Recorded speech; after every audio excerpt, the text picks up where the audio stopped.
कितनी बढ़ जाती है। आग लगाने से यानी कि अरे आपकी बात, हमारी बात, इन सब की बात, धरती की बात, रब की बात, जिम्मेदारी की बात, लापरवाही की बात, अतीत, वर्तमान और आने वाले कल की बात, बीमारी और उनके हल की बात। दवाई ले लो, दवाई ले लो।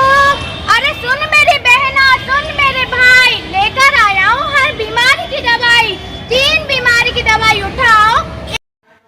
नमस्कार, आदर्श ग्वालियर आरबीएस लाइव इंडिया पर जो तस्वीरें इस समय आप देख रहे हैं वह 3 मध्य प्रदेश कन्या वाहिनी एनसीसी द्वारा आयोजित अंतर्राष्ट्रीय पोषक दिवस पर की गई गोष्ठी की हैं, जहां एनसीसी कमान अधिकारी कर्नल सुखविंदर सिंह, सूबेदार मेजर ओम प्रकाश खोजा, केआरजी कार्यवाहक प्राचार्य हरीश अग्रवाल मौजूद रहे। इस अवसर पर प्रदर्शनी भी आयोजित की गई। कार्यक्रम में आए हुए अतिथियों ने कन्याओं के द्वारा आयोजित कार्यक्रम की सराहना की। भरपूर मात्रा में होता है, इसका सेवन कई प्रकार से किया जा रहा है। सबसे ज्यादा आजकल वेस्टर्न फूड ठीक है ना, लेकिन एक छोटी सी बात बताता हूँ, ये जो वीट हम जो देते हैं किस लिए देते हैं? आमतौर पे अगर आप सोचोगे, ये हम एक गरीब देश हैं, अगर आप देखोगे हमारे पास पैसे की कमी है।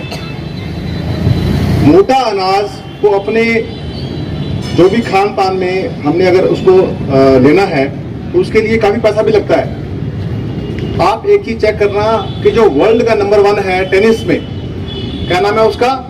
जोकोविच। ओके, वो जोकोविच जो है, जो वर्ल्ड नंबर 1 है, उसको क्या है?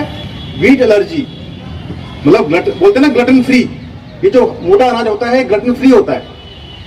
तो वीट एलर्जी जो करती है, क्या होता है, आपकी जो बॉडी की पाइप होती है ना, फूड पाइप, उसके अंदर वो उसको डैमेज कर देता है। क्या चीज बोल रहा हूं मैं? जो गेहूं में, मैदे में खासकर, वो उसको डैमेज कर देता है। ये ग्लटन क्या चीज होती है? अगर आपने बिस्किट बनाना है, रोटी बनानी है, तो रोटी क्या होता है ना, जो व्हीट वाली होती है वो अच्छी तरह चिपक जाती है ना ऐसे, जबकि जो मोटा अनाज की रोटी नहीं बन सकती, इसके बिस्किट नहीं बन सकते, बड़ा मुश्किल होता है बनाना। अब बनेगा भी तो बहुत महंगा होगा वो। तो आपने ये याद रखना है कि क्योंकि ये इजीली सस्ता चीज है, इसलिए हमको खानी पड़ती है जबरदस्ती सबको। समझ गए मेरी बात? तो आटा भी अगर खाना है तो आटा कैसे खाना है? मैदा नहीं खाना है। अगर आटा खाना मजबूरी है तो आटा मैदा नहीं खाना है।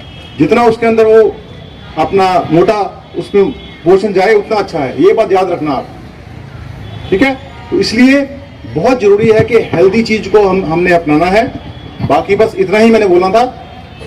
सब मैं शुक्रगुजार हूँ ऑफिशिएटिंग प्रिंसिपल साहब का कि वो यहाँ पे आए, एएनओ मैडम आई, और आप सब जो बच्चे हैं यहाँ पे आए।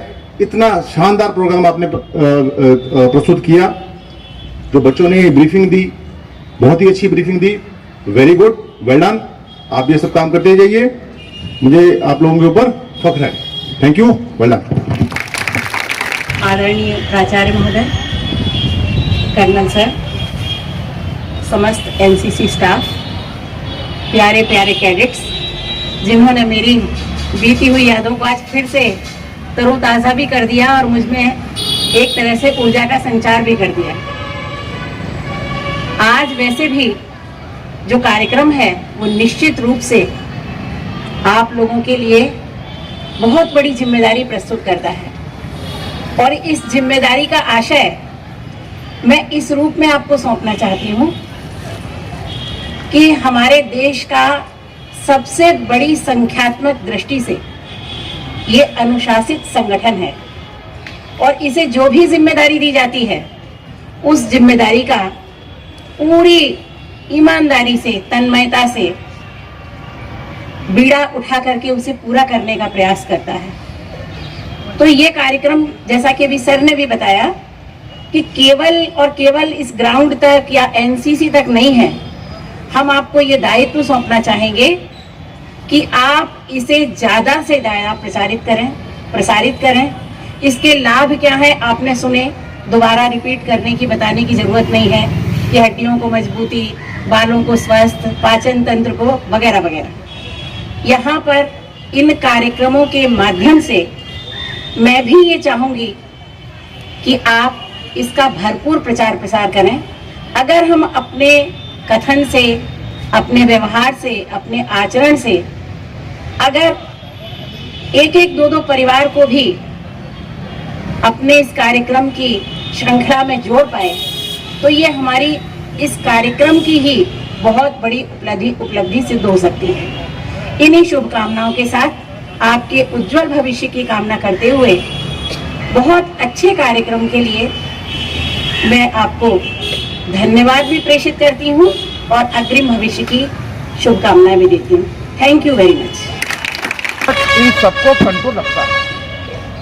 अब आवश्यकता इस बात की है कि 40 से ऊपर वाले तो मजबूरी में समझ जाते हैं, मजबूरी में वो भी, लेकिन जो हमारी यंग जनरेशन है उसको समझाने की आवश्यकता है, क्योंकि हमारी young generation, it is, I am very sorry to say, हमारी यंग जनरेशन आज भी रात को 11 बजे बाद पिज्जा और अन्य आइटम जो मोटे अनाज में नहीं आते हैं घर बैठे ऑर्डर करने की सुविधा का उपयोग करते हुए मंगा देती है, कहीं जाना भी नहीं पड़ता।